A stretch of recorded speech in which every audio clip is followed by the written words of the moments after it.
This is Murray Walker, stationary at Silverstone. You have just been round this marvellous 2.9 mile circuit with John Watson in 1 minute 12.7 seconds, and that is a speed of 145.2 miles an hour.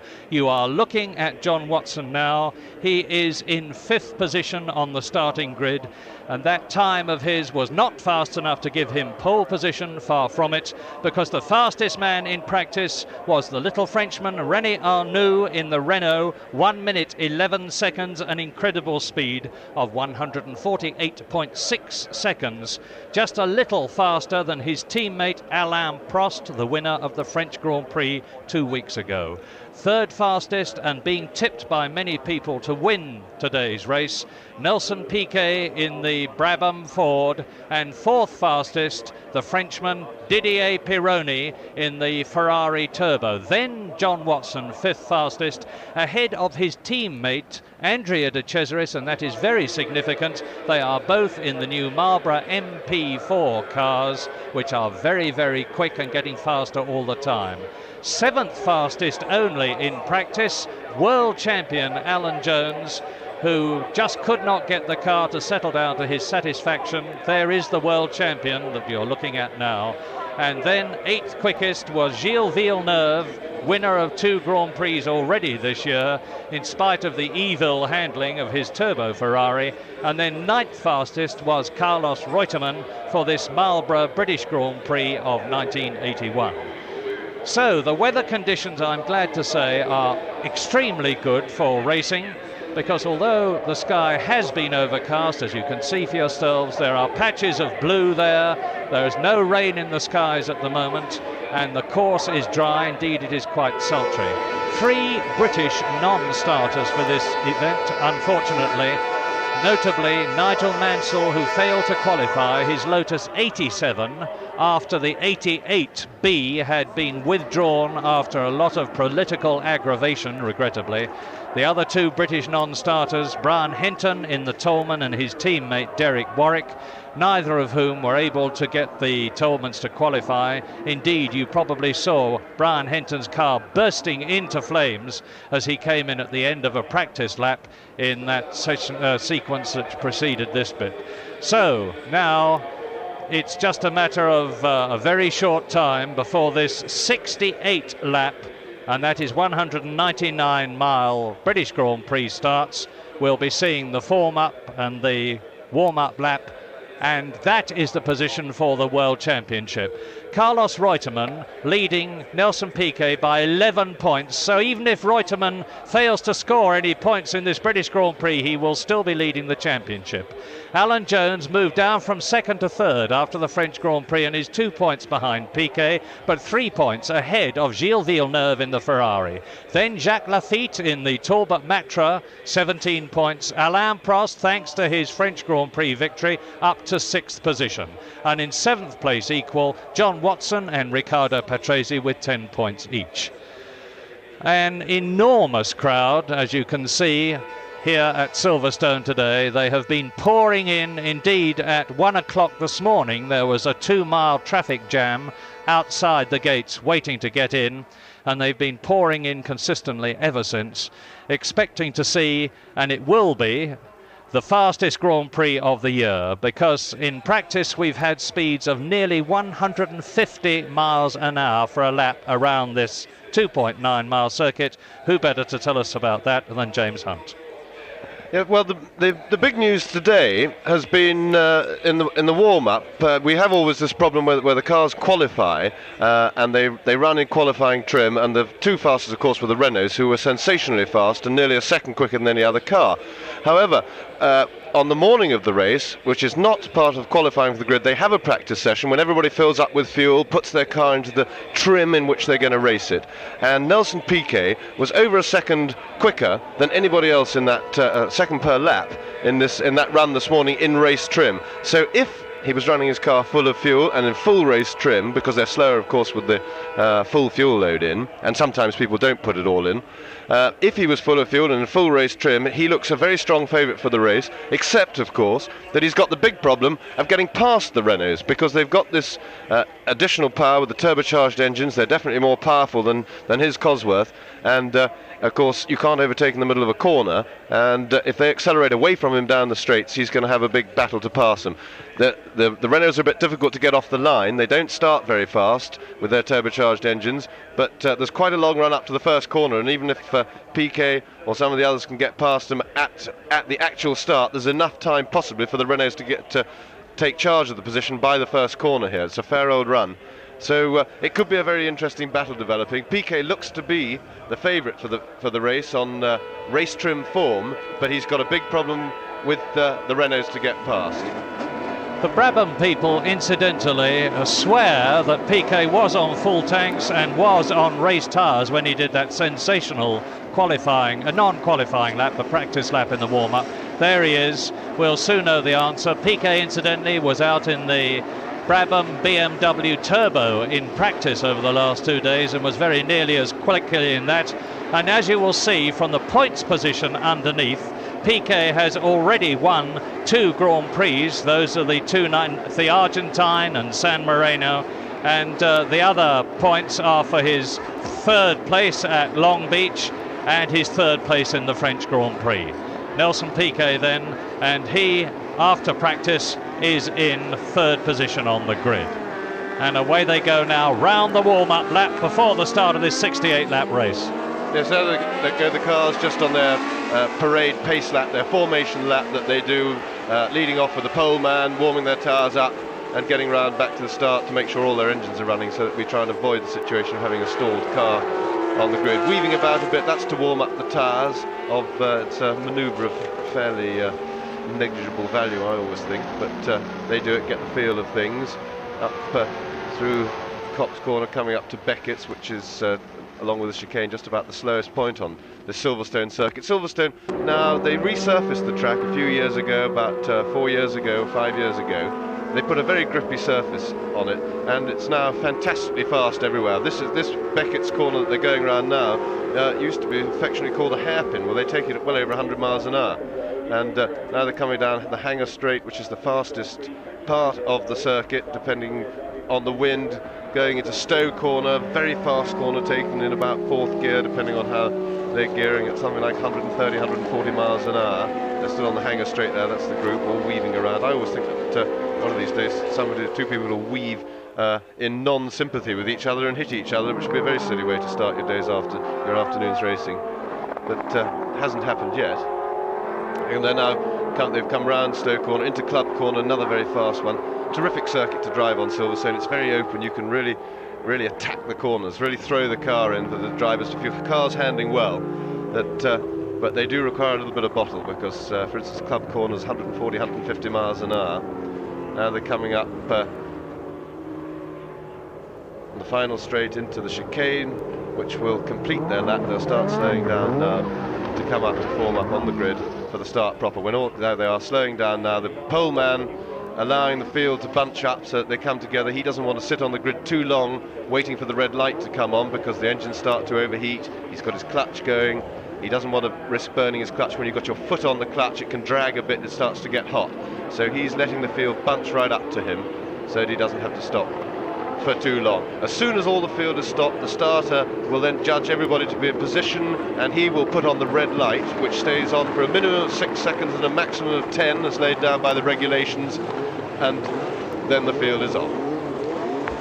And it is René Arnoux on the right, Alain Prost on the left in the 2 turbocharged Renaults. They get away a bit slower from the start. Watch for Nelson Piquet, number 5, who is in the 2nd row of the grid.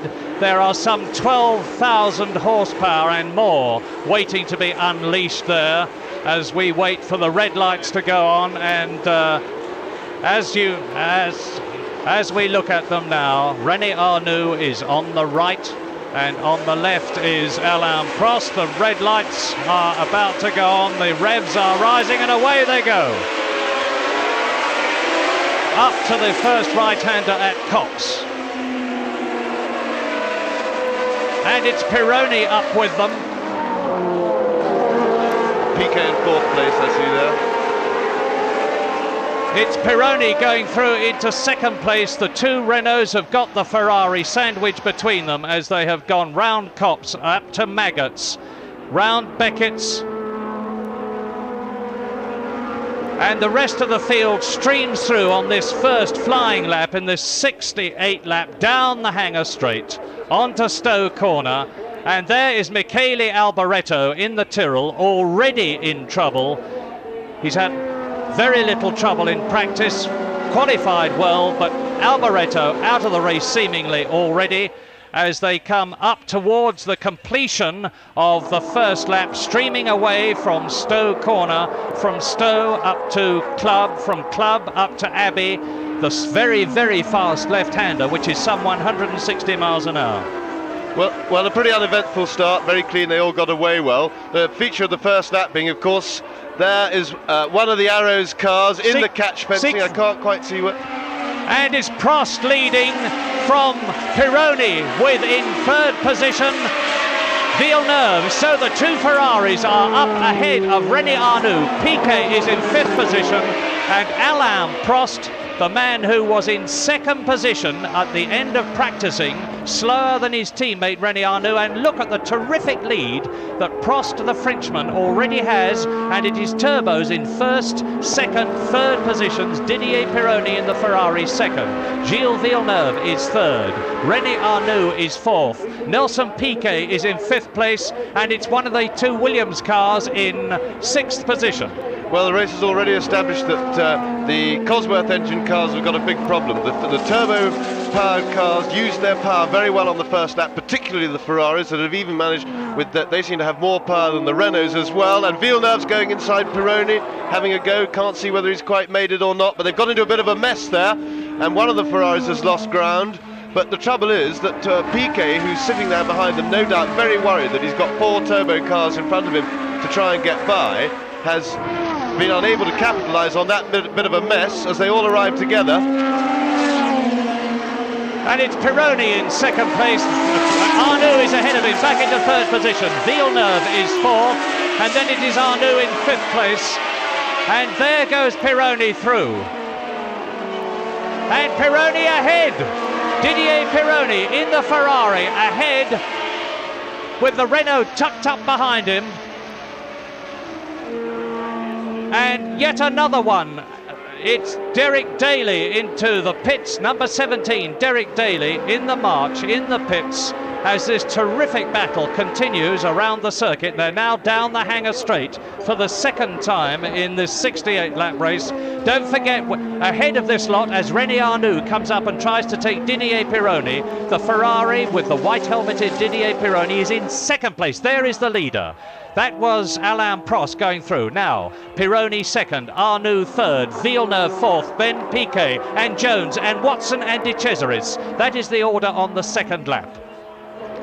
There is the leader, Alain Prost, in the turbocharged Renault, number 15, 26 years old, his 20th Grand Prix. And it looks to me as though Arnoux is taking that 2nd place. Indeed he is. Arnoux is taking the 2nd place from Pironi. And Piquet is ahead of Villeneuve, and Alan Jones is still in 6th position. So, there it is. And Villeneuve is going to try and Piquet is ahead of Villeneuve now. Alain Prost leads. René Arnoux is 2nd. This is lap 3. Pironi is in 4th place in the Ferrari as they stream round and down towards Beckett's, and Piquet, having got past Villeneuve, is right up with Pironi. We've got a situation now with the Ferraris almost like jokers in the pack, because the Ferrari chassis is not good. It's not up to the standard of the others, but they're making up for it with the terrific power of their engines. They've definitely got the most powerful engines on the course. But you see Piquet tucked right up there behind Pironi. The trouble for Piquet is, of course, that he's got Villeneuve right behind him in the other Ferrari. He's sandwiched between them, but every time they get to a straight, he goes away. But he's got to attack. But the amazing thing is that on this, the 4th lap, Alain Prost is leading on lap 4 by 7 seconds. And Arnoux is already starting to pull away from the battle for 3rd position now. There's the battle for third, and it's Pironi in the Ferrari, followed by Piquet, followed by Villeneuve, followed by Jones. Through the chicane, Arnoux, Pironi, Piquet, Villeneuve, Jones, and off goes the Ferrari. Into the catch painting goes De Cesaris. Alan Jones is off. So out of the race is Alan Jones, Villeneuve, and De Cesaris. Well, that's a real shame. There is Andrea De Cesaris out of his car. He looks perfectly all right, and Villeneuve has rejoined the race, but Alan Jones is out of his car. World champion Alan Jones on lap 5, out of the race. Well, that was a mistake by Villeneuve, and it's very bad luck for the cars following. Watson lost a lot of ground as well. Alan Jones's car was damaged. Here we have a replay. See, Villeneuve, the third of the cars, coming now. He loses a bit on the curb. He spins the car. Alan Jones can't avoid him behind, and the following runners, they can't see anything. A great shame for the following drivers. De Cesaris going so well. He's had a lot of trouble with crashing. That certainly wasn't his fault. He'll be furious about that. But Watson at least managed to get away. You see John Watson on the left of your screen there, just about to get away. There's De Cesaris looking most unhappy about the whole thing, which I can sympathise fully with him for.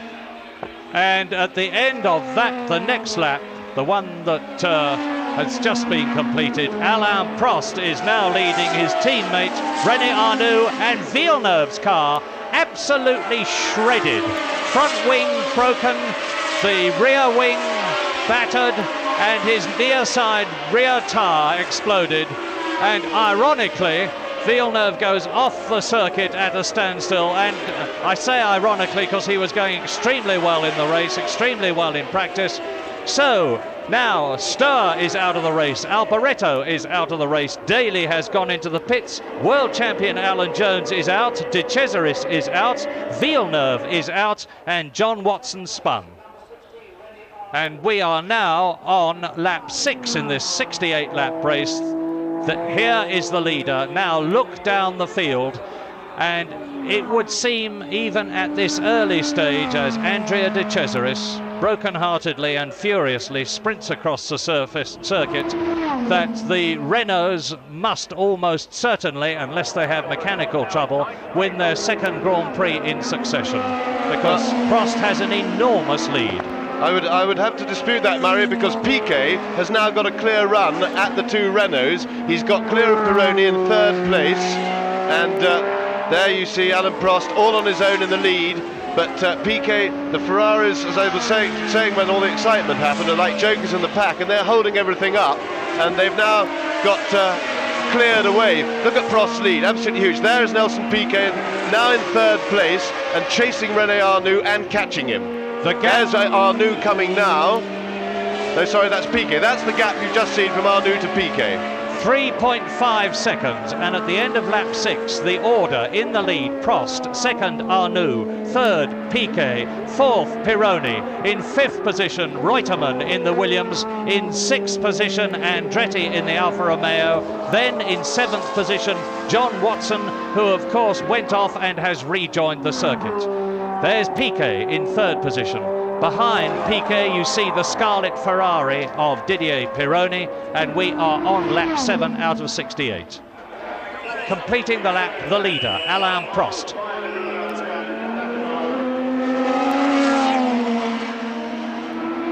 Prost exits the chicane, down towards Cox, the right-hander, past the broken Williams of Alan Jones. Now look for the gap between René Arnoux there and the third place man Nelson Piquet there, with Didier Pironi in fourth place.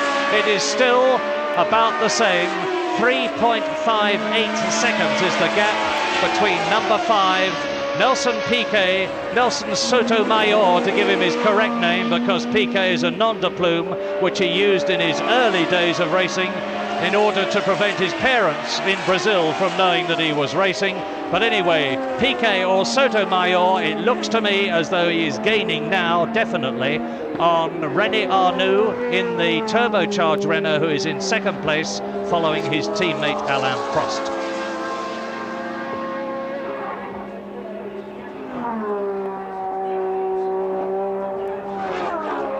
And that was Didier Pironi in fourth place.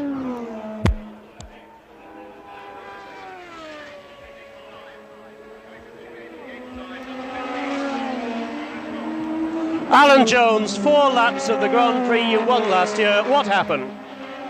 Well, I was just trying to get past the mobile chicanes with their 800 horsepower. And Villeneuve started hopping all over the curves at the chicane and finally lost it on the last one and spun broadside right in front of me. And I put my brakes on and I was having difficulty seeing which way to go because there was so much smoke. I just like flying into a cloud. And he just slid back and I T-boned him. Did you get hit by anybody else, Alan? I don't think so. I noticed that De Cesaris is out, but I don't know whether he had his own little separate accident or whether he hit me. Anyway, you're okay yourself, but not feeling awfully happy. No, I'm going to have a couple of Fosters. Thank you, Alan, and bad luck. Okay, thank you. Lap 8, the race leader. Lap 9, the race leader, Alain Prost now. And he is 7 seconds, 7.04 seconds ahead of René Arnoux, with Piquet in 3rd position. And Piquet is still about 3.2 seconds behind the second of the 2 Renaults. And don't forget that as he goes through the chicane, number 15, Alain Prost, leading for the second time in 3 weeks, a Grand Prix. He won in France, and Piquet going through. Now, there is the gap between René Arnoux, number 16, and Nelson Piquet, 3rd place man, number 5. Watch now, look down the circuit. Where is Didier Pironi? The answer is there, and Pironi is some 3 seconds, 8 seconds behind Piquet, who is in 5th position. Andretti goes through, Watson goes through. Coming towards us now was Patrick Tambay, but we're back with the battle for 2nd position, and it is hotting up. It is less than 3 seconds now. Pironi.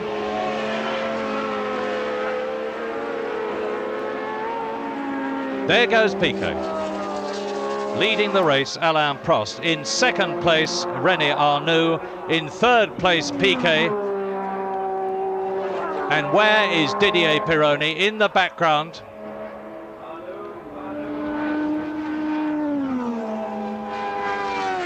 Didier Pironi, the Frenchman, the man who won the Belgian Grand Prix last year. Nearly won at Monaco, nearly won in Spain. Has now, there is Carlos Reutemann. Lap 10, it's still Arnoux leading. It's still Prost leading. It's still Arnoux in 2nd position. But now, there goes Piquet through the Pironi through the chicane, followed by Reutemann. And look at the heat haze from the turbos. And Carlos Reutemann, number 2 in the Williams, is up into 5th position then, chasing Pironi, who in turn is chasing Piquet. Piquet in 3rd position. 4th position, Didier Pironi. 5th position, Carlos Reutemann. Don't forget that Carlos Reutemann is leading the World Championship. One of his challengers, Alan Jones, is out of this race, and so therefore is not going to score any points. And that is the terrific scrap that's going on at Silverstone between Didier Pironi, number 28, and Carlos Reutemann, number 2, for 4th position. Reutemann in 5th place. Yeah, Reutemann's trying very hard to get round Pironi. You might have heard Alan Jones just now in his interview refer to the mobile chicanes. He was in fact referring to the Ferraris because they really are very annoying to the other drivers. They've got all this power, but they've got a very bad chassis, and it's a real pig to drive. Their 4 drivers do their best, but nobody can pass him. And Reutemann, you see, is stabbing away every time they get to a straight. Pironi pulls away from him, holds him up all through the corner, and there's absolutely nothing that a driver can do except get very frustrated behind as the people in front of the Ferrari pull further and further away from him, and he loses more and more touch with the rest of the race. But look at this battle now, because it's Pironi 4th, behind him is Reutemann, and there's Piquet. That's Piquet. Nelson Piquet's gone off again, and it's getting to be a habit, regrettably, with Nelson Piquet. It's by no means the first time he's done it. The man who was in 3rd position in the British Grand Prix on lap 12 is out of the race, and obviously I should think he must have caught his foot. Let's look at the front of the car. Yes, the offside front wheel has been pushed into the monocoque. It must probably bent the tub, and that's where the driver's feet are. And let us hope that it's just a wrenched ankle for Nelson Piquet, who was in third position at the time he went off, has been lifted over the barrier.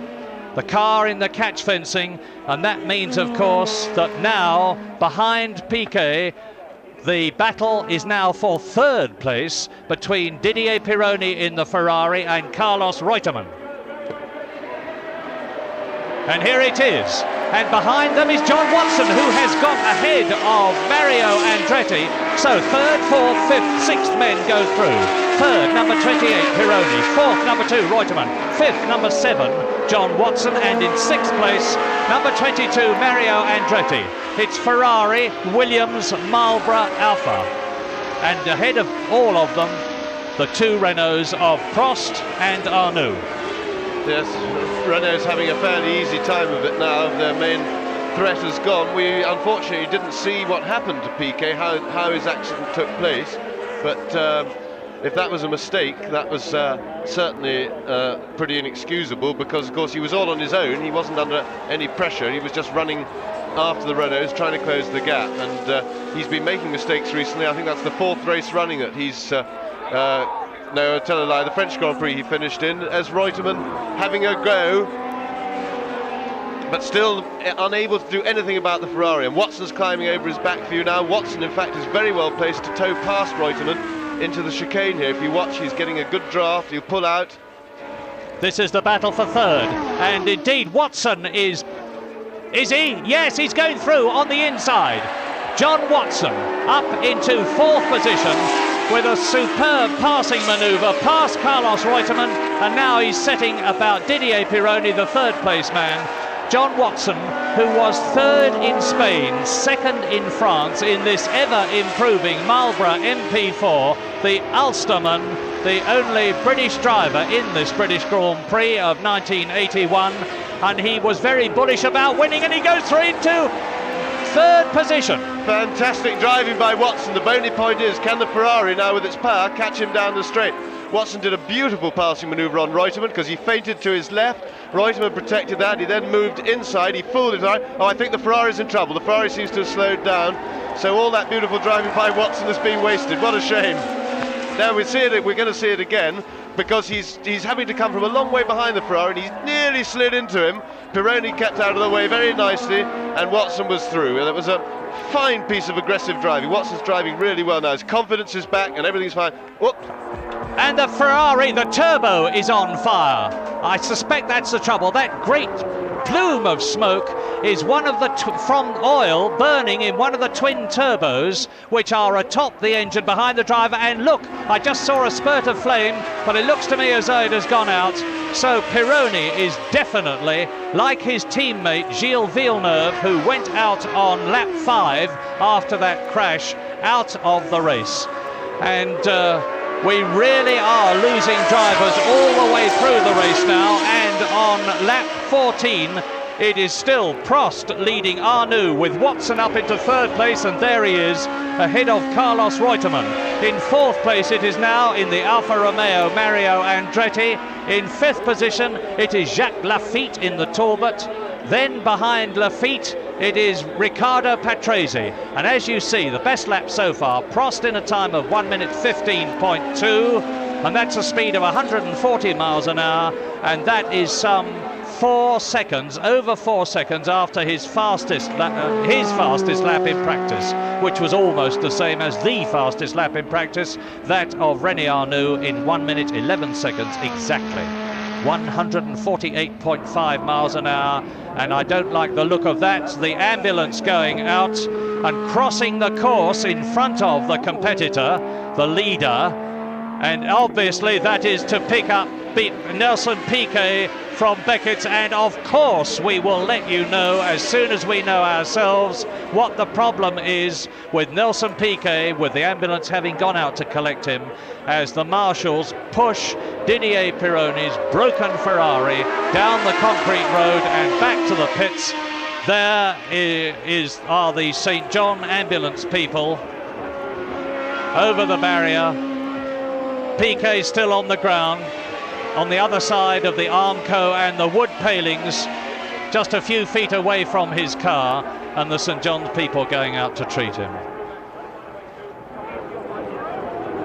Meantime, into the chicane and out of it again goes the race leader, Alain Prost. He has now completed 16 laps out of 68.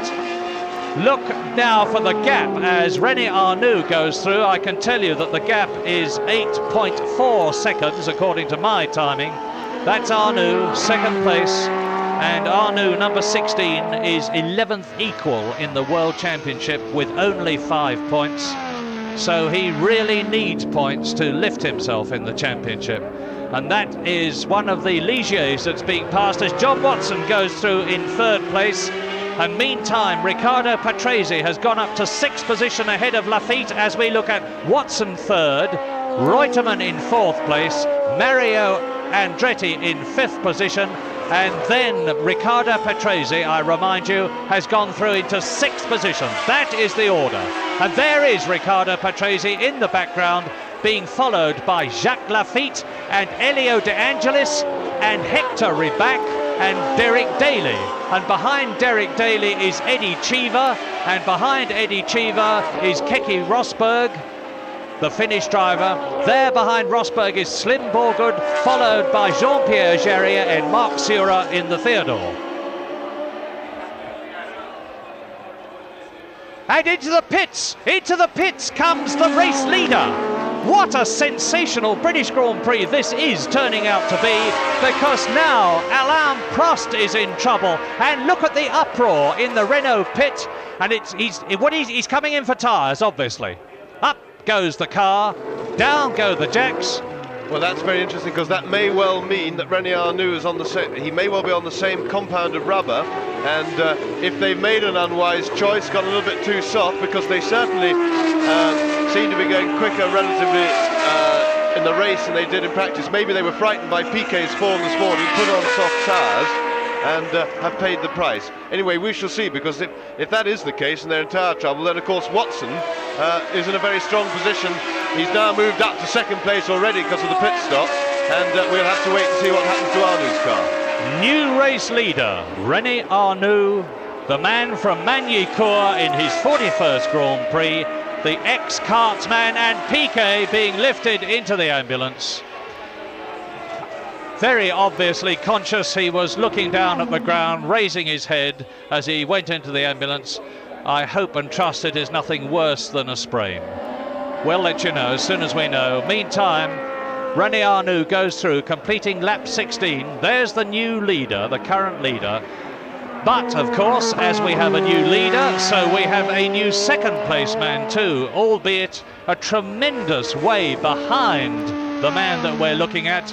And the new 2nd place man is that man, and that man is John Watson, number 7 in the Marlboro MP4, 3rd in Spain, 2nd in France. Reutemann, there he is behind him in 3rd position, but Reutemann is a long way behind now John Watson, because you will remember John Watson bundled his way brilliantly past Reutemann, and that is the distance between the flying Marlboro and the almost equally quick Williams, and that is Alain Prost in the pits. Yes, well, it looks actually as if the tyre change was just a routine thing. When a car comes into the pits, you stick a new set on anyway, because the newer the tyres are, the better they work. And obviously he's got some sort of mechanical drama. So my speculation that there may be trouble coming for Arnoux on tyres is entirely wrong. I think that was just a routine thing while they did whatever work they've had, and it looks pretty terminal, because he's now lost 2 laps already in the pits, and even if he rejoins, he will not be in contention. Lap 19, and René Arnoux leads John Watson by a very considerable margin in this 68-lap race. Then in 3rd position, behind John Watson, Carlos Reutemann. In 4th place is Mario Andretti. In 5th position is Riccardo Patrese, as Patrick Tambay, in the 2nd of the 2 Talbot Matra cars, goes into the pits. And well, anybody who's ever broken down on the motorway will know the frustration that Alain Prost is feeling now, because it is nothing more nor less than plug problems. And if you look at this engine and the work the mechanics are doing, you'll see that changing a plug on one of these cars isn't like changing a plug on yours and mine. A major problem for Renault. He's been in the pits now more than 3 minutes. Well, that means with an over 3 minute stop already, and obviously more time to be spent there, that the race is finished as far as Alain Prost and victory is concerned. But Renault still have their chance for a second Grand Prix win in succession, because there is René Arnoux, number 16, the man who is 11th equal in the championship, and he's now 17 seconds ahead of John Watson. And John Watson is about 4 seconds ahead of Reutemann, but Reutemann is dropping back. 6 seconds behind Reutemann is Mario Andretti. 14 seconds behind Andretti is Riccardo Patrese in 5th position. And very, very close to Riccardo Patrese, because we saw him a few moments ago, Elio De Angelis in the Lotus, and he is only a second or so behind the arrows of Riccardo Patrese, the leader.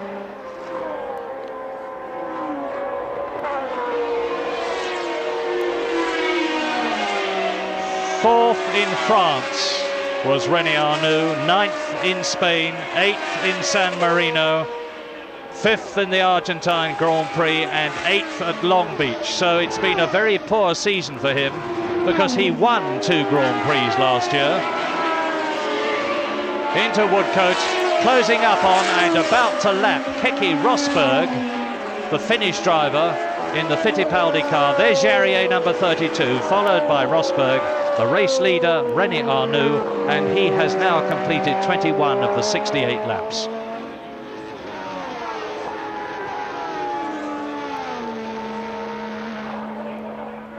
And as we look at René Arnoux, we know that Siegfried Stoer is out of the race, so is Michele Alboreto. Derek Daly came into the pits, but is very much back in the race, albeit a lap adrift. As now Arnoux comes up, and watch him past Keke Rosberg and close up on Jean-Pierre Jarier, the Frenchman who has driven for so many Grand Prix teams and has taken the place of the injured Argentine driver Guerra. And for the first time for a long time, an Osella, because that is what Jarier is driving, has qualified for a Grand Prix. And Arnoux is not finding it as easy to... Yes, he is. He punches past on his terrific power.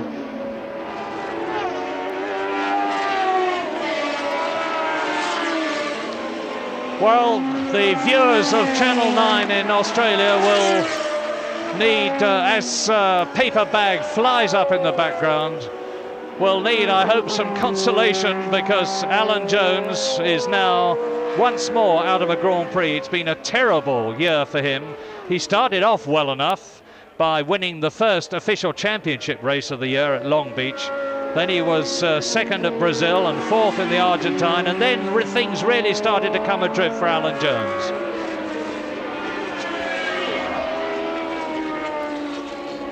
Yes, it's the old story. You know, the luck is just not running for Alan at the moment. He was that accident that put him out of the race was no fault of his, nothing to do with him at all. Alain Prost, we spoke to you a fortnight ago when you'd won your first Grand Prix. Looked like you're going to win another. What happened? I think it's the engine. I don't know why. I don't know what exactly, but it's the engine. The car was perfect. I'm very disappointed about that. Do you know what happened to the car exactly? To the car, it's the engine. It's the engine anyway, but I don't know what exactly. You felt it going when you were in the lead, did you? Yes, the last lap, everything was going very right. But the last lap, the engine go down, and I stopped because anyway it was finished for me. But you still have a Renault teammate out on the track. Yes, for sure. But you know, I'm very disappointed because 9 points for me today was it was possible for me to win championship, but now it's finished. Alan, we hope not. Thank you for talking to us.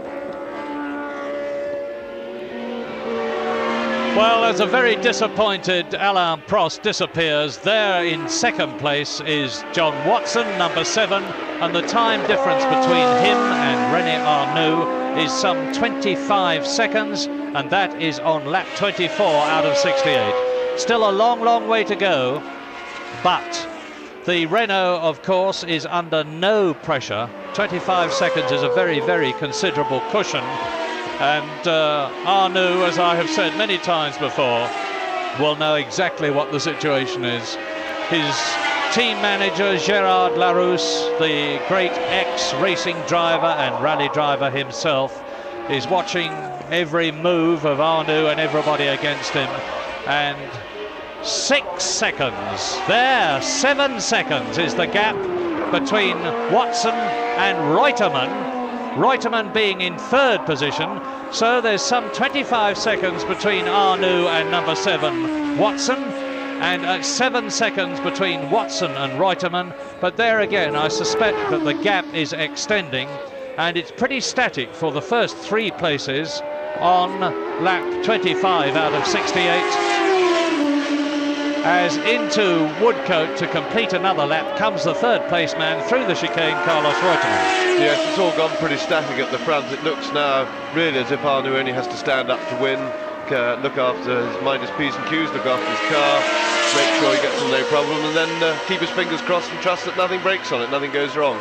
Watson seems to have the measure of Reutemann fairly comfortably and is pulling away well. As we were just saying for our viewers on Channel 9 in Australia, great shame that we lost Alan Jones yet again to entertain you with, but some other news is that I'm afraid your Australian cricket team seem to have bowled the Poms out for very few runs at all, so I should think England are going to have to follow on, so at least there's some good news for Australians.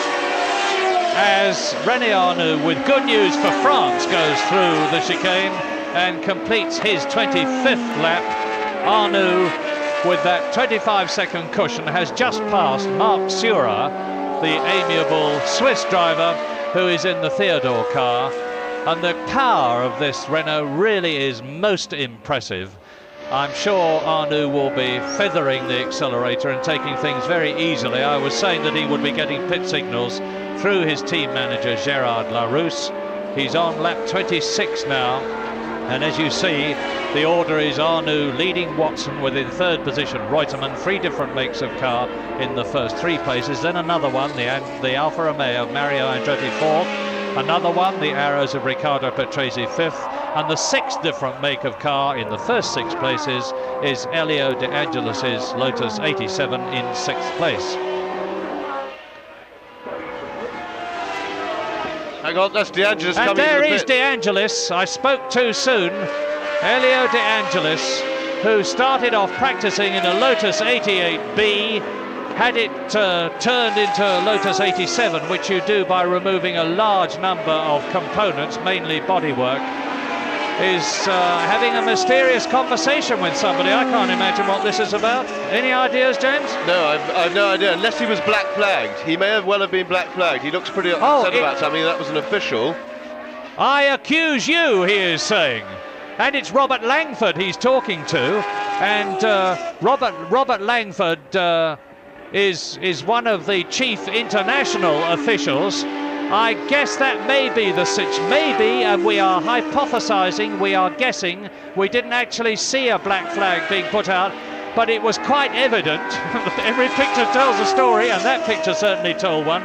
And Elio De Angelis was in clearly just as much of a black rage as Andrea De Cesaris, his Italian compatriot, was when he went off at Woodcote. And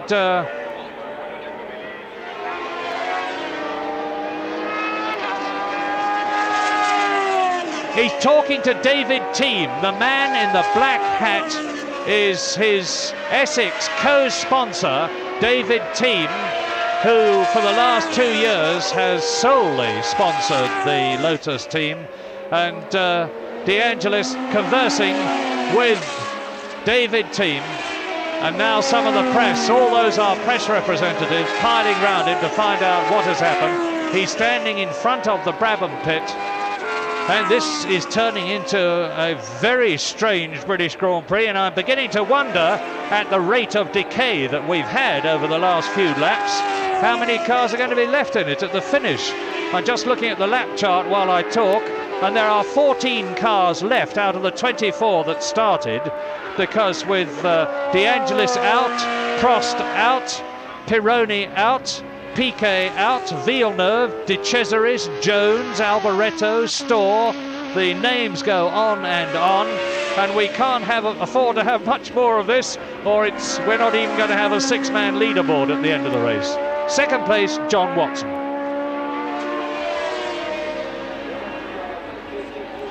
There's Chapman. Extremely agitato. Peter Collins on the right is the Lotus team manager with the yellow stripe down his arm. There's Ernie Huppert in the background in the Lotus cap. We will hope to get official information on this as soon as we can, and we're still waiting to hear what happened to Nelson Piquet.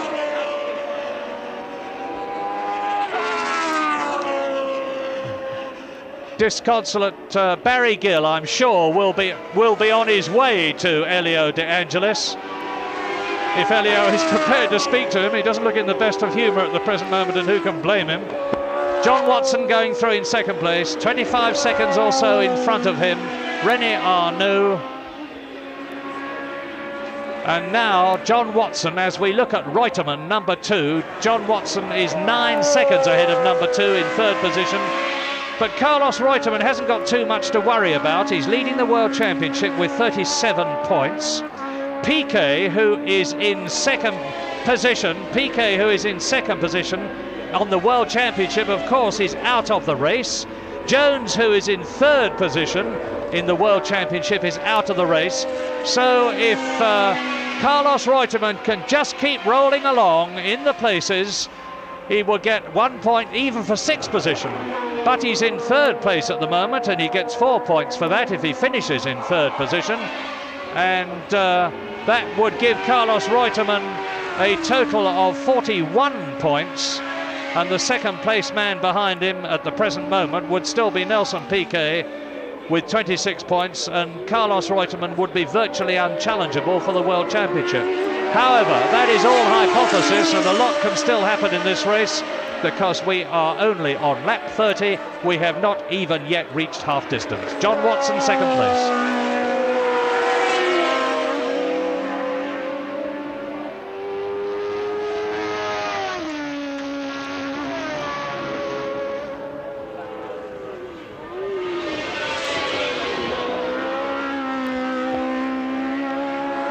Round the right-hander at Beckett's. Round Chapel Curve, which is up into fifth gear, down the Hanger Straight, tremendously fast, coming up to some 175 miles an hour, and it's fourth gear for Stowe. You take that at some 150 miles an hour, letting his car go out to the side, rippling over the concrete, now down the straight and into Club Corner, some well over 10,000 revs, and that's 150 miles an hour in fourth gear. From Club up into fifth gear, round the left-hand sweep at Abbey Curve, nearly 10,000 RPM, and that is some 160 miles an hour. And Barry Gill is with Colin Chapman in the pits. Well, Barry, you said it was a bizarre race, but the most bizarre thing in Lotus history has just happened. Colin Chapman, why has Elio De Angelis come in?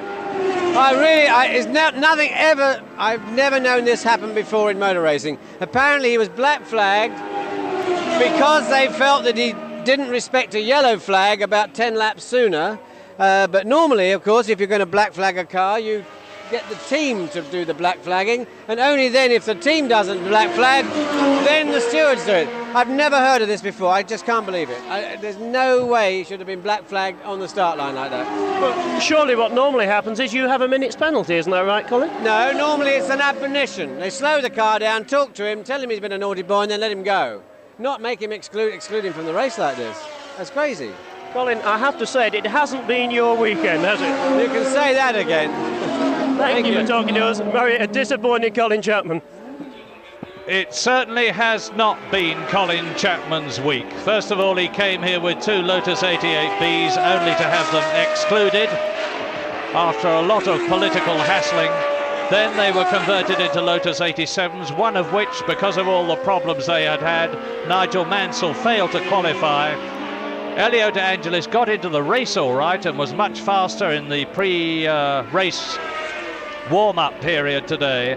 There are the positions after 30 laps, and it confirms, of course, that Arnoux is leading with Watson second, Reutemann third, Andretti in fourth position, Riccardo Patrese in fifth place, and Jacques Laffite in sixth position. And René Arnoux, that we are looking at, has just lapped Derek Daly in the march. And Derek Daly, who is number 16, is actually well down in the running. He's last in the running, he's in 12th position. And on the 32nd lap, as we look at René Arnoux taking Woodcote, he is, of course, in the lead from John Watson. There goes Laffite through the chicane, followed by Daly. In third position is Carlos Reutemann. Mario Andretti is still fourth in the Alfa Romeo, and Riccardo Patrese is still in fifth place in the Arrows. And in sixth position now it is Hector Ribac, Nelson Piquet's Brabham teammate. In seventh place it is Jacques Laffite in the Talbot. In eighth position it is Eddie Cheever in the Tyrrell. In ninth position Mark Sura. Then 10th is Slim Borgud. In 11th position is Keke Rosberg. And 12th and last is Derek Daly. 12 runners. Derek Daly has, of course, been lapped. And that is Keke Rosberg being followed and about to be lapped by the third position man, Carlos Reutemann.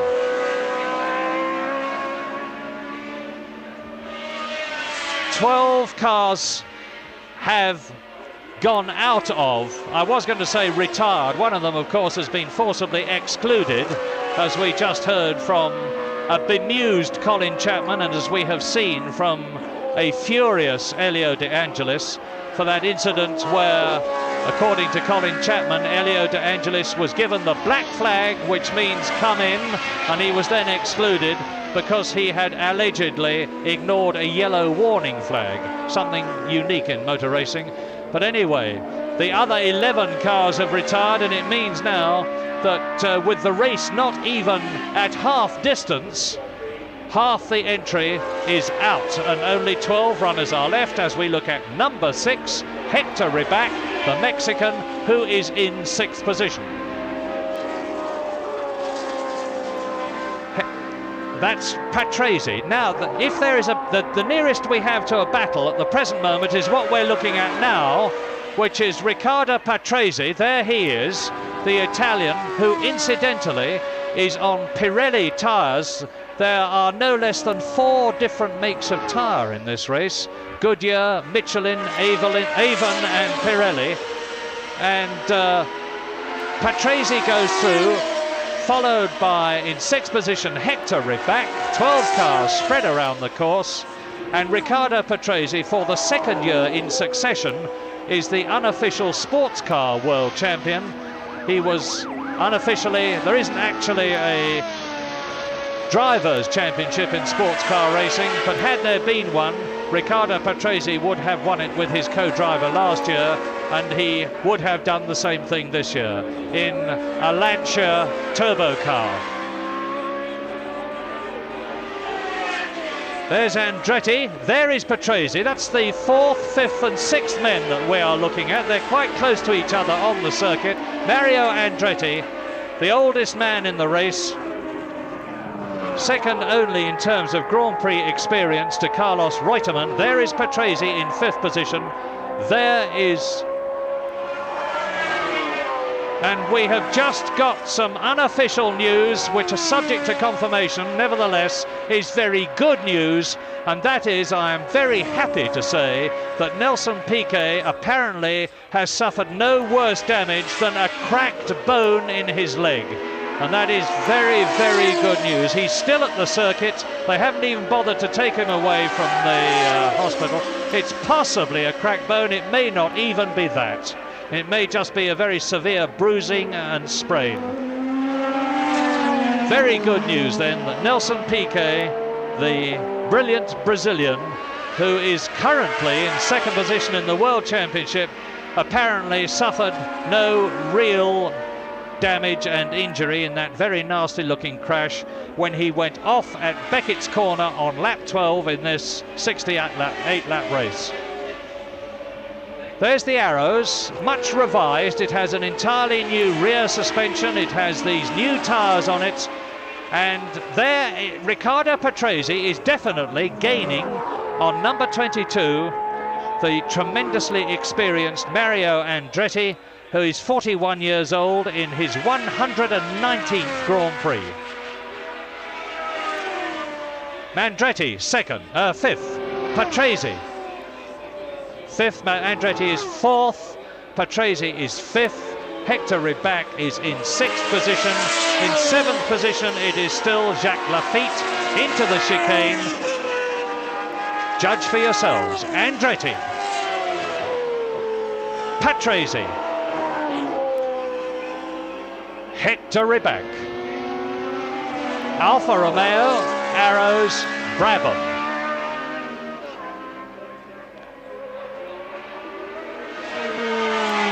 Patrese chasing Mario Andretti round the left-hander at down to the hanger straight, and leading René Arnoux with a very considerable and comfortable cushion over John Watson. John Watson, who is 7th equal in the World Championship with 10 points. Carlos Reutemann craftily piling up yet more points with another stupefyingly reliable drive in his Williams car. He's only had one retirement this year. This is the Argentine driver. Very quiet, seldom smiles, but has a very, very strong personality, and actually took up rally driving last year when he drove in the Côte d'Azur rally in his own native Argentine, and finished in 3rd place in a Fiat 131 and became, if anything, even more the hero of the Argentine than he was before, by demonstrating his versatility. Carlos Reutemann won the South African Grand Prix, which was a non-championship race this year, 2nd at Long Beach, 1st at Brazil, 2nd in the Argentine, 3rd at San Marino, 1st in Belgium. Didn't finish at Monaco, but then was back in the points in Spain with 4th place. Out of the points, but he finished in France, and now he is well up in 3rd position in the race. That would give him 4 points to add to his 37 to increase his World Championship lead over Nelson Piquet, who is out, over Jones, who is out, over Villeneuve, who is out. But Jacques Laffite is still in, but not currently in World Championship point scoring position.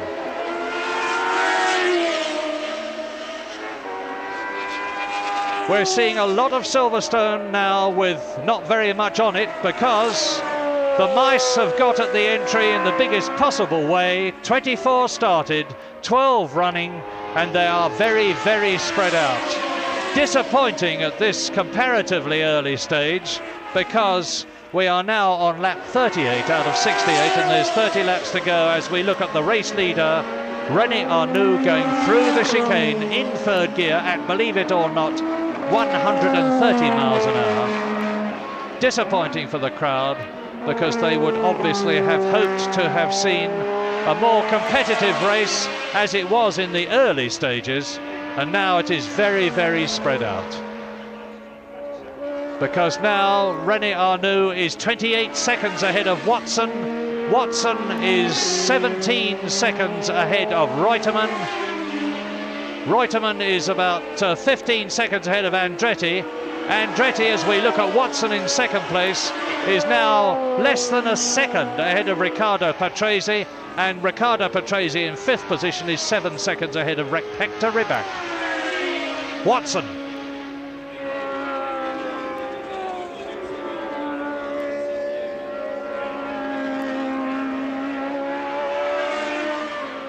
Lap 39.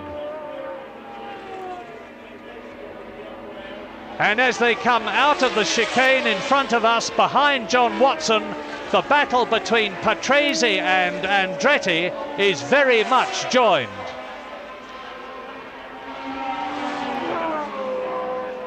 And there it is. Riccardo Patrese then has got ahead of Mario Andretti, and the Italian, that is Riccardo Patrese, because although Mario Andretti was born in Italy and stayed there until he was 15 years old before he emigrated with his family to America, he is now a naturalized American. So Riccardo Patrese, the Italian, has scrambled ahead of Mario Andretti. The Arrows now, with its much improved handling, thanks to Dave Wass, the Arrows designer, has got ahead of the 12-cylinder, the V12 cylinder Alfa Romeo, which is a very much revised car, incidentally, not the same one that Andretti drove in France. And the order now on lap 40 out of 68 is René Arnoux leading. In second position it's John Watson. In third place it's Reutemann. In fourth place now is Riccardo Patrese. Fifth is Mario Andretti. Sixth is Hector Ribach in the Brabham. Then there is Jacques Laffite, who is still out of the World Championship points, followed by, in eighth position, Eddie Cheever now in the Tyrrell. Ninth is Sura, and Ribach into the pits. Ribach in sixth position into the pits. Dear oh dear, we can't afford to lose anymore. We'll have nobody running by the end.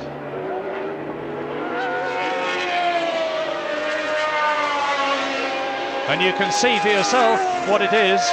Herbie Blash, the Brabham team manager, leans over and talks to Hector Ribach.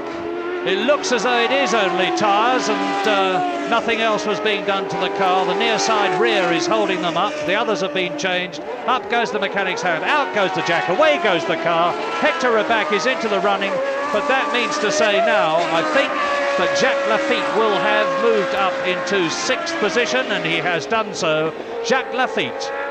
And there's something flapping on the rear or right side of the rear aerofoil of Hector Ribach's car. The right side of the aerofoil at the back of Hector Ribach's car. It's probably the end plate. There's a good, yes, it's I think actually it's just it may well be just a sticker. It may be just a sticker on the aerofoil.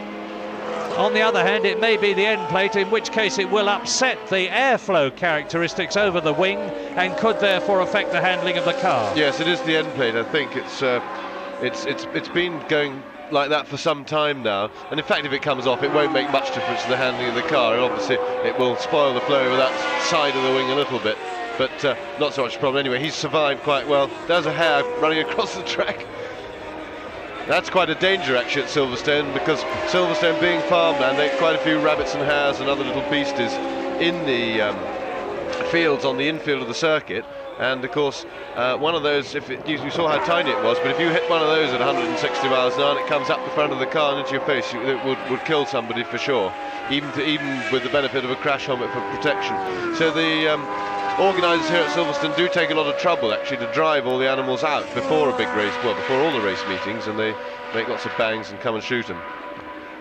Yes, there was a tragic occurrence in a Belgian Grand Prix many years ago when a driver was hit in the face by a bird, went off the circuit and was killed. But, now, René Arnoux in the Renault completes lap 42. 26 laps to go. The car sounding perfect, looking good. He has now 30 seconds lead, so he's increasing his lead all the time over John Watson. This diminutive little Frenchman, who is actually no bigger than his teammate Alain Prost, who's out of the race. René Arnoux from Magny-Cours, it's his 41st Grand Prix. This man who started his career in karts years ago and went up through Formula Renault in France and Formula 5000 to become the Formula 2 champion of Europe in 1977. Then he had an abortive drive with an extremely unsuccessful French Formula 1 car, the Martini, very successful in Formula 2 and 3, the Martini, but didn't make it in Formula 1. Then John Surtees, the only man ever to have been a world champion on motorcycles and cars, gave René Arnoux his break by giving him a drive in the Surtees team, as a result of which he attracted the attention of Gerard Larousse, the Renault team manager. And René Arnoux took the place in the Renault team.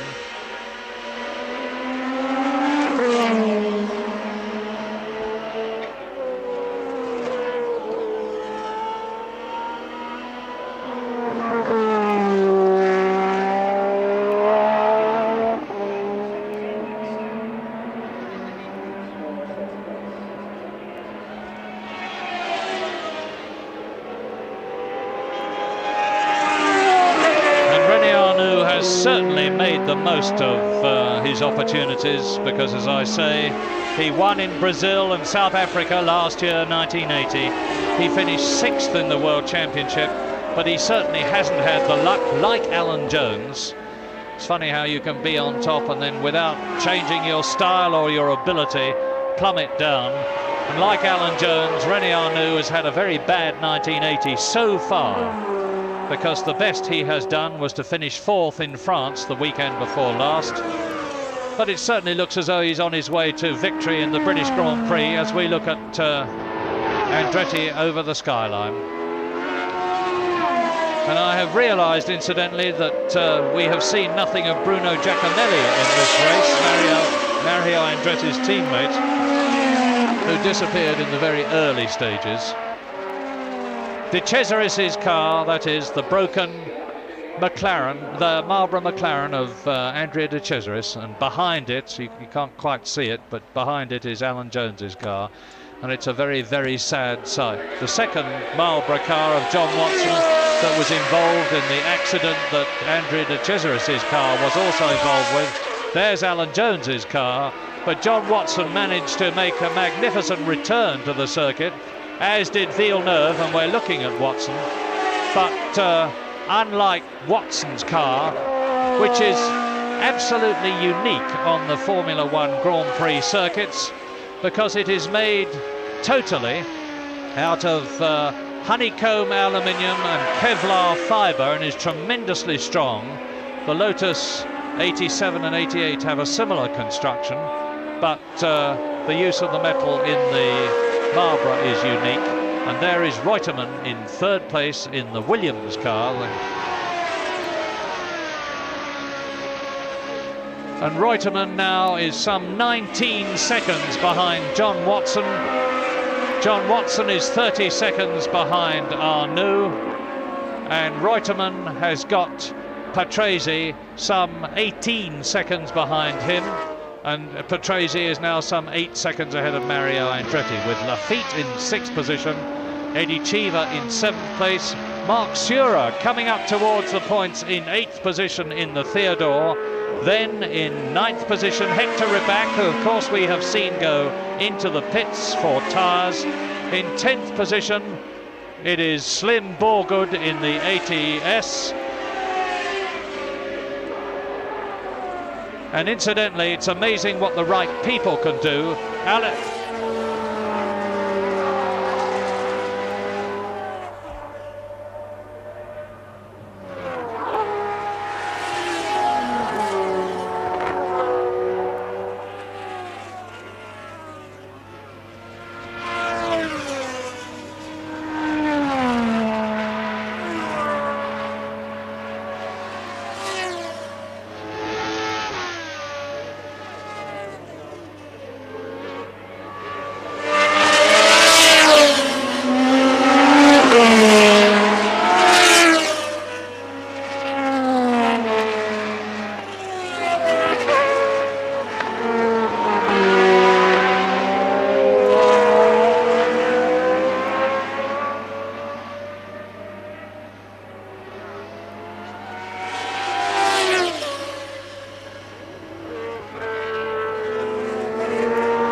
And now, live from Silverstone, you are seeing on the right the race leader René Arnoux lapping the 5th place man Mario Andretti in the Alfa Romeo in this absolutely astounding race, because Piquet went off the course at Beckett's. He was in 3rd position at the time. He went off the course into the catch fencing, and it's been a very bad season for Piquet because he was off in Belgium and at Monaco and at Spain. He was lifted out of the car and over the barriers. The St. John ambulance people were tending to him, and we were very worried because it was obvious that the monocoque was crumpled and that his leg must have been hurt. We've had the good news, however, that apparently the worst that Piquet is likely to have had happen to him is a cracked bone in his leg. There is Piquet's car, and you can see that the wheel, the offside front wheel, has turned into the monocoque, and we are told that the worst that will have happened to him is a cracked bone in his leg. It may not even be that, and it's significant that Piquet is still at the circuit. But the positions now are that in the lead is René Arnoux, and Arnoux is some 27 seconds ahead of Watson, who is in 2nd position that we are looking at now. John Watson on his way to 6 points in the World Championship. In 3rd position is Carlos Reutemann, the World Championship leader. 4th is Riccardo Patrese, who for a long time was behind Mario Andretti in the Alfa Romeo, but fought his way past him. Patrese in the Arrows, Andretti in the Alfa Romeo. In 6th position now is Jacques Laffite, because the man who took 6th position from Elio De Angelis when De Angelis went into the pits, that is to say Hector Ribach in the Brabham, came into the pits to have new tyres, and although he's back in the race, he's a long way down, and Jacques Laffite is therefore in 6th position in the points as we look at Carlos Reutemann. The interesting and significant thing is that Carlos Reutemann, as ever, because he has only had 2 races out of the points this year and has had, I think, 15 finishes out of 17, is on his way to another 4 points in the World Championship if he finishes in 3rd position where he is now, and that will very much increase his World Championship lead, because Piquet is out of the race, and Jones and Villeneuve.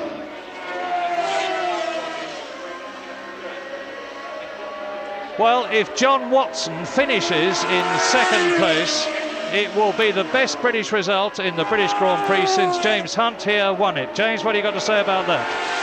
Well, on that particular occasion, the person I had to fight to win it with was John Watson himself, actually. It was in 1977 the last time, but it would, of course, be marvellous to see John Watson get a win here. There's nothing he's going to be able to do about the Renault, so if he does, it would be an inherited result, of course, which is never quite as satisfying, but he's persevered for 3 years with pretty uncompetitive machinery. The new Marlboro MP4 from the McLaren factory is an extremely competitive car now. It's going very, very well on the fast circuits. It always looked good from the time they introduced it. They weren't quite so good on the slow tracks, and Watson has got back all his old power. He was driving magnificently in the early part of the race, as those of you who were with us would have seen earlier on. He was tangled up in the incident when Villeneuve spun in the middle of the pack. He got going again. He then made a couple of terrific overtaking manoeuvres with every bit of the old Irish fire that he used to show, and let's hope that he can get a win, if not today, very soon. It would certainly be very gratifying. I'm getting a bit tired of being called the last British driver to win a Grand Prix. It's been going on far too long, even for my liking. Well, we are now on lap 51, and here are the positions. René Arnoux, who incidentally has made the fastest lap here at 1:15.1, 1 minute 15.1, as we look at Hector Ribach, who was at one time in 6th position and is now in again for yet another tyre change. The near side front takes a tremendous pounding at Silverstone, and we're looking at René Arnoux, fastest lap of the race, 1 minute 15.1 seconds, a speed of 140.6 miles an hour, which significantly has not broken Clay Regazzoni's lap record in the Williams, which he put up in 1979, 2 years ago.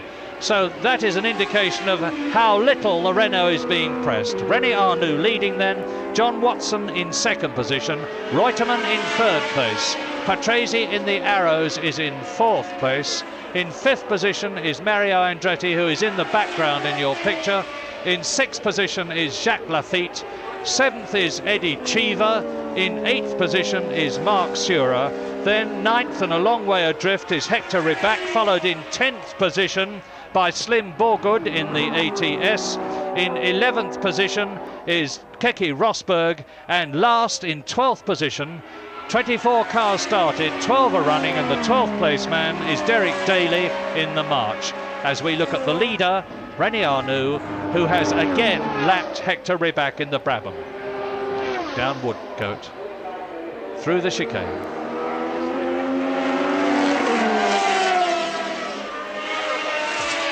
Yes, I'm just listening to the Renault of Arnoux as he went past, and his engine sounds distinctly rough.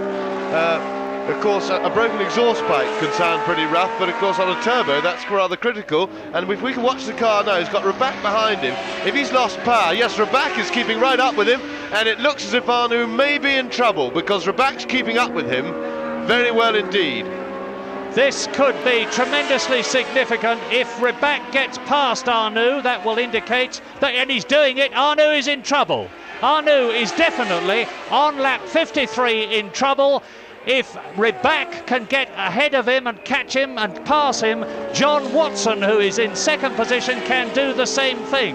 Yes, so we're going to have our watches working overtime now. The gap between Watson and Arnoux was 24 seconds. Arnoux in trouble. Yes, the significant thing there was that, yes, you can see it again, the Brabham is actually pulling away from the Renault on the straight, and the Renault engine was sounding a bit sick, and it seems to be getting sicker, if anything. He's coming past our, they're just coming up to our commentary position now. I'll take my cans off and have a listen. And as he goes past, I'm starting the stopwatch, and he's very definitely in trouble. The car is visually going slower, the engine is labouring, the watch is ticking away, it's now 10 seconds, and John Watson is coming up to the chicane. John Watson is up to and into the chicane, and as he goes across the line, the gap is 17 seconds. John Watson has reduced the gap between himself and René Arnoux by 7 seconds from 24 to 17. It's lap 54. We could be looking at a British winner of the British Grand Prix, but there are still 14 laps to go. The race, which seemed to have gone to sleep on us, must have heard us, and it has woken up with a vengeance.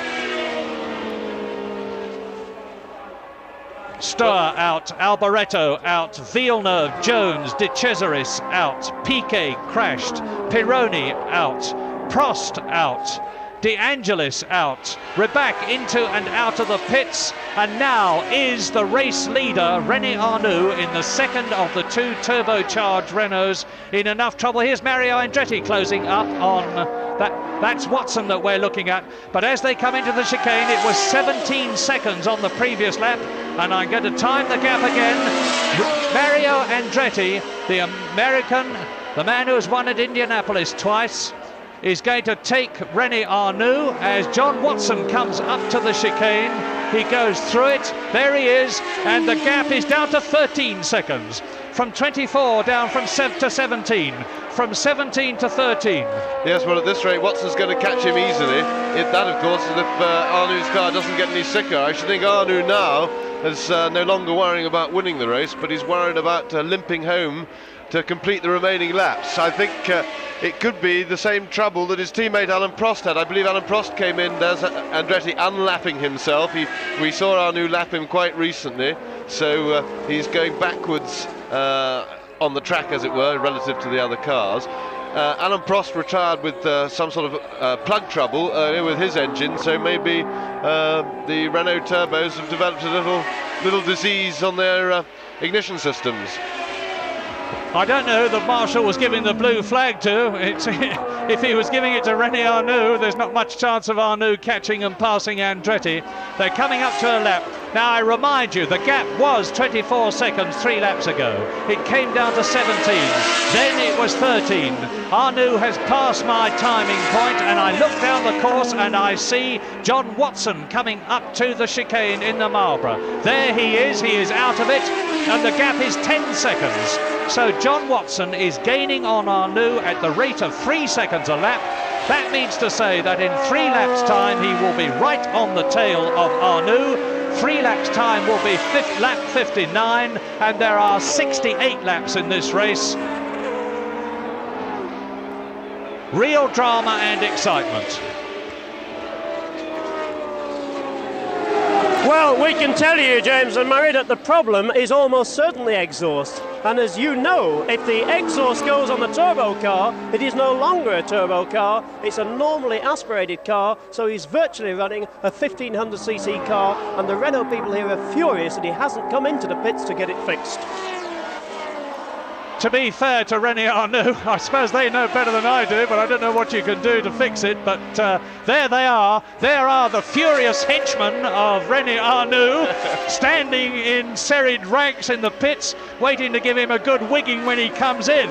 But he's coming through to complete another lap now, and over the line he goes. The 1.5 litre normally aspirated Renault is slowing all the time. John Watson crosses the line now, and the gap is down to 8 seconds. Only 8 seconds separate René Arnoux, the race leader, and John Watson in second place on lap 57. There is Arnoux. Andretti ahead of him. Watch for the flash of red and white of John Watson as they come down the Hangar Straight. We'll be able to look up the Hangar Straight at Arnoux. There is Andretti. There is the race leader, René Arnoux. Watch for John Watson. Look at the top of your picture. There is John Watson. He's on his way.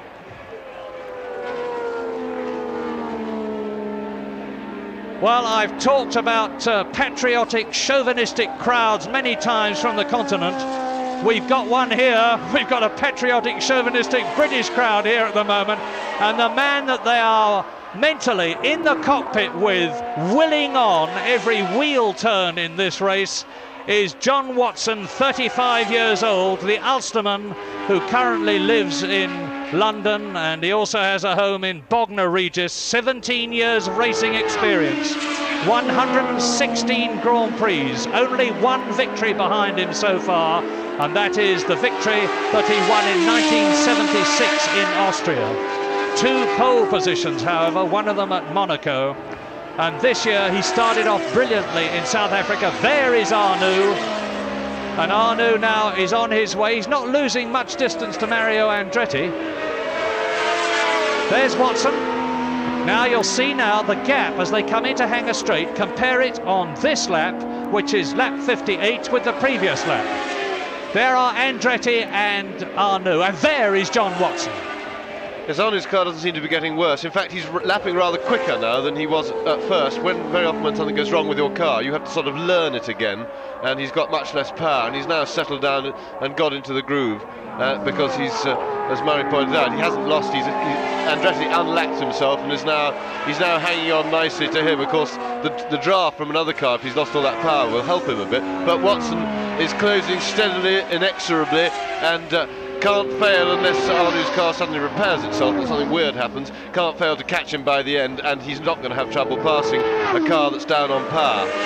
Well, on your way, Watty, there is Arnoux completing the lap over the line, and Watson now is 4 seconds. Watson has got René Arnoux in his sights. And there is the Frenchman running wide, and see the programmes rippling round the course. There are programmes waving all the way from the stands now, and you'll probably see them going again at Stowe. The crowd is urging Arnoux on. There goes the Frenchman. There is the Ulsterman, John Watson, second position. Round the sweep at Beckett's, into Chapel Curve. Down the Hangar Straight comes René Arnoux. This is lap 59. The race length, 68 laps.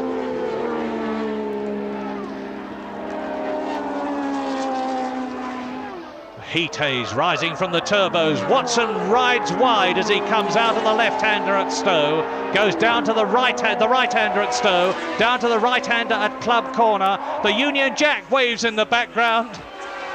They're up to Abbey Curve now, the 160-mile-an-hour left-hander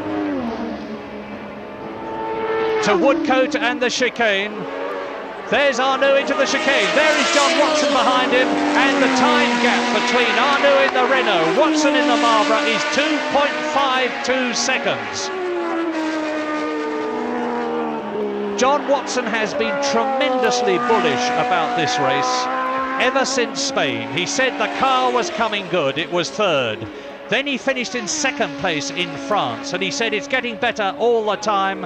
I'm very confident about a win in the British Grand Prix, but his car didn't go as well in practice as he hoped it would. I was talking to John Barnard, the car's designer, and he said they hadn't been too happy with the car in the warm-up period this morning, but they'd done one or two things to it that they hoped would make a difference, and my goodness, they certainly seem to have.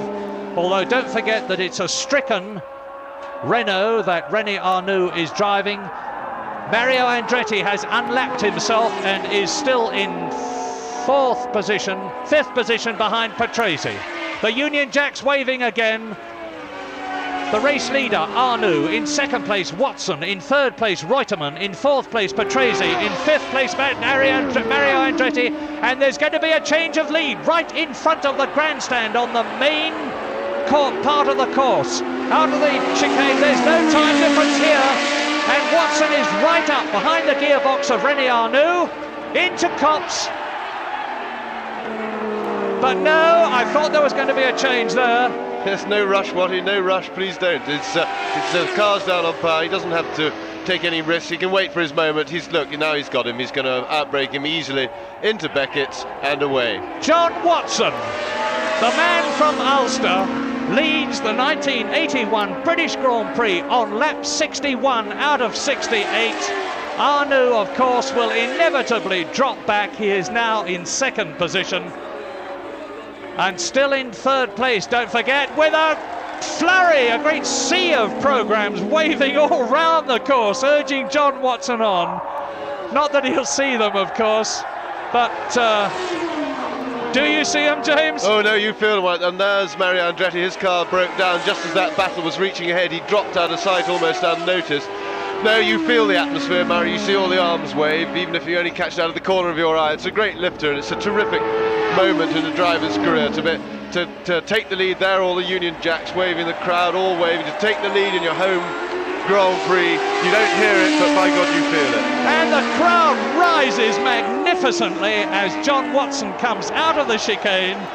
Literally thousands of spectators stood up in the grandstand, and a great roar of approval went up as the programmes waved.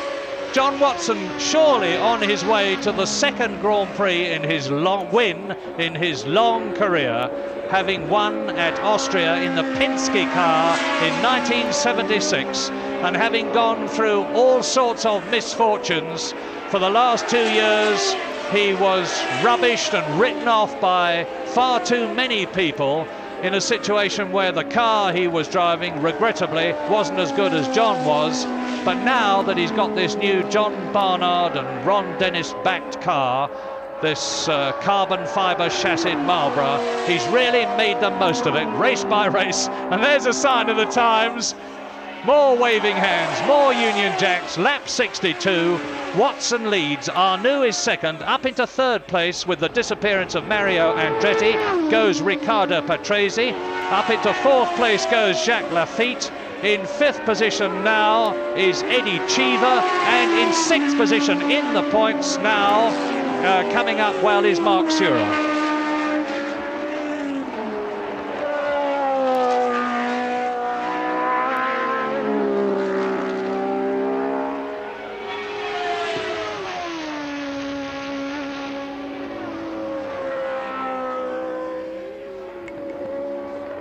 Well, John Watson looking incredibly composed and relaxed.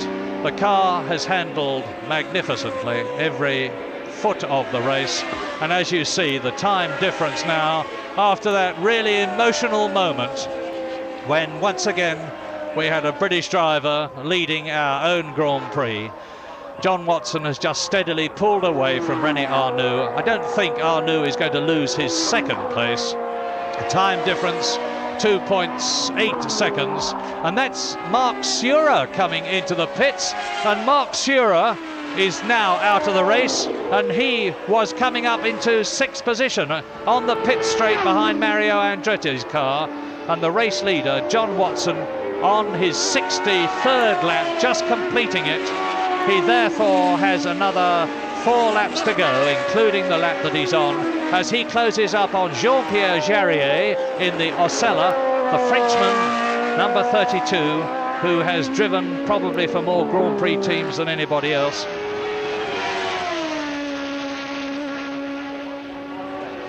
Well, let us remember that John Watson made a magnificent recovery in the opening stages of the race, lap 5 in fact, when Villeneuve went off at Woodcote coming out of the chicane. He lost it, and Watson now we're looking at closing up on Jarier. Villeneuve lost the Ferrari coming out of Woodcote. He took off with him Alan Jones, Andrea De Cesaris and John Watson. But Watson made a superb recovery in a car that had not been damaged.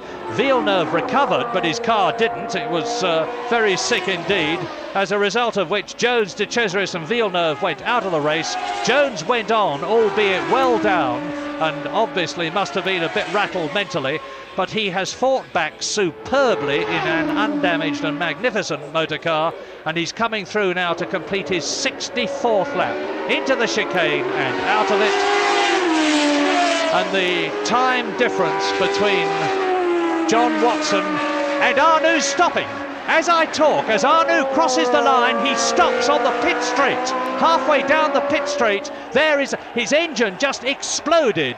It gave a great boom as it went past me. And that means with there's 3 cars. There is Mark Surer's car, Mario Andretti's car, and René Arnoux' car.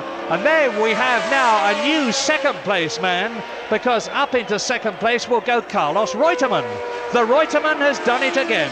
More points. Yes, Reutemann just cruising around piling up points this year. He hasn't done. There is Carlos Reutemann. He's up into second place, so he's going to pick up 6 more points to the World Championship. None of his main rivals are challenging in this race. His nearest rival, in fact, they're just about all out of it, so he's just going to extend his lead by 6 more points, assuming that things finish as they are. So Reutemann is now beginning to look in a very strong position, particularly, of course, if Nelson Piquet has suffered any bone damage and has to go out for a few races. So we've got to hope that Piquet certainly is going to be fit to drive straight away again. Into the chicane, out of it, number 7, the man, it's John Watson. He has completed now his 65th lap. He has 3 laps to go. Lap 66, which he is on. Lap 67 and then lap 68. He has now a very considerable lead over Carlos Reutemann, who is in second place on his way to 6 points.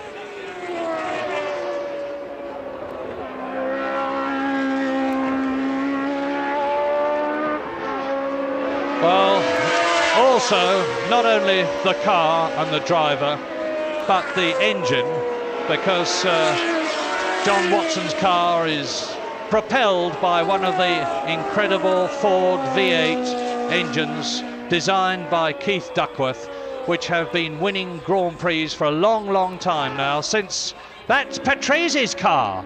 Well, I find it extremely difficult to keep up with the British Grand Prix, because now Riccardo Patrese, who was in 4th position, is out of the race.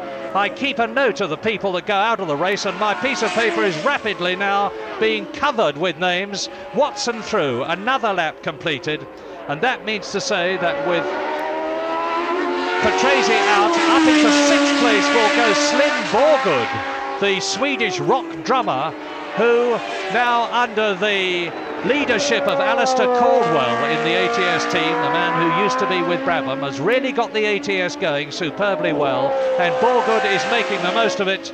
But here's the man that's making the most of his opportunity. He's on lap 87, this 67, lap 67 in this 68 lap race. This is the penultimate, the last lap but one for John Watson. down the Hanger Straight.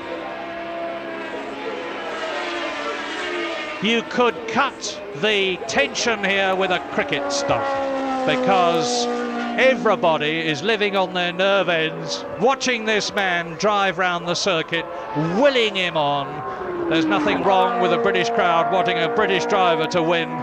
It's a long time since that has happened, and it could be happening in the next few minutes, because at the end of this, the 67th lap, with John Watson coming up now towards Woodcote, under the bridge and into the chicane. It will be to start his last lap.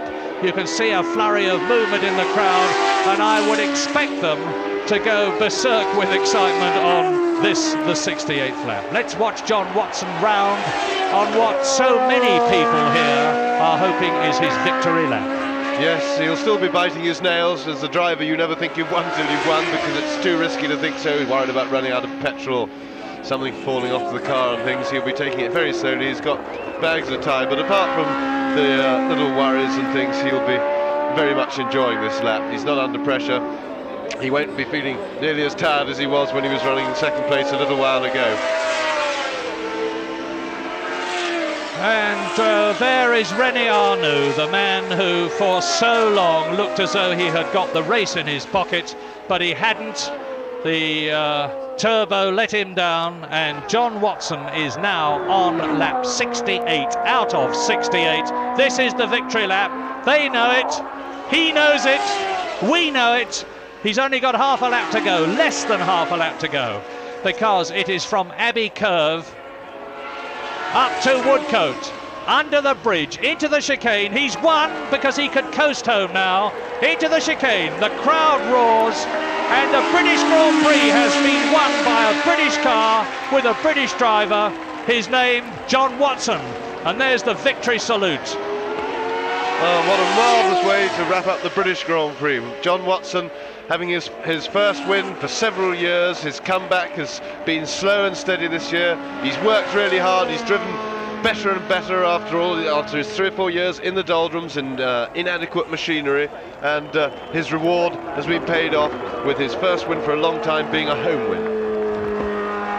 Yes, John must really be savouring these moments, because he has lived the bitterness of criticism and people saying that he was over the hill and that he should be replaced, that he wasn't up to it. But he kept faith with himself all the time. Never once did his belief in John Watson waver. Never once was he at all arrogant about the motor cars, and this is a wonderful sight too.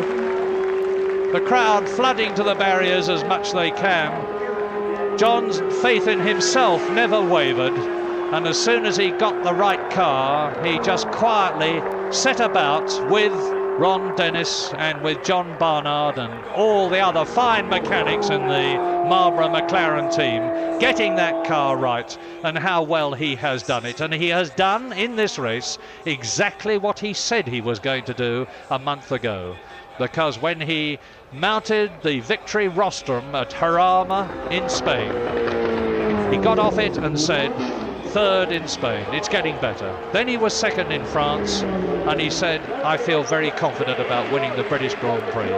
And he's done it. He's fulfilled every expectation that those who had faith in him here had, especially himself. John Watson then, winner of the British Grand Prix of 1981, in second position and increasing his lead in the World Championship, Carlos Reutemann in the Williams. In third place, it's Jacques Lafitte, who came right up in the closing stages,